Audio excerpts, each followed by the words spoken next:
Now let's move on to mistake 2, right? This mistake applies to insurers who are on the face of it compliant, right? They use an IT Act electronic signature, but when you actually see the operations on the ground, the system is prone to fraud.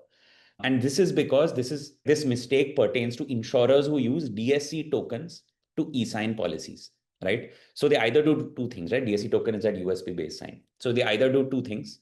One, someone authorized within the organization has to manually do a DSC signing of all policies. Or two, they hire an agency to do DSC signing on their behalf, giving that agency the DSC of the insurer to avoid manual work for their own team. But both are an issue because in both, you're actually relying on the correct use of a physical device by people on the ground. And whenever you're putting reliance on a process on people, there is always going to be a risk of fraud creeping in. And DSC tokens specifically are notorious for being avenues of fraud, right? Where people can misrepresent, like when someone possesses a DSC token, they possess the signature of a person. It's quite a powerful thing, right? So with a DSC token, people can misrepresent signatures or sign documents which they're not authorized to sign as long as they have access to a DSC token, right?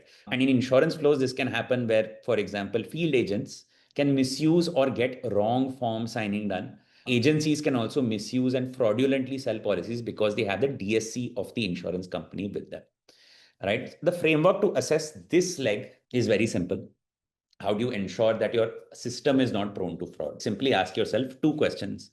One, do you have total systemic control over which document the e-sign you're using is used on?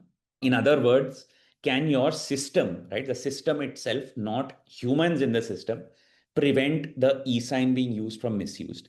If the answer is no, as it will be for DSC, then you are prone to types of fraud that we've discussed so far. If the answer is yes, then sure, you're good to go as far as on-ground fraud is concerned. You're probably using a doc signer, right? So far, we've covered two buckets of non-compliance. One is people who are just just non-compliant wholly, right? Because they don't use an IT Act e-sign. Second is insurers who use an IT Act e-sign, but they use a DSC, which makes practical system operations prone to fraud, right?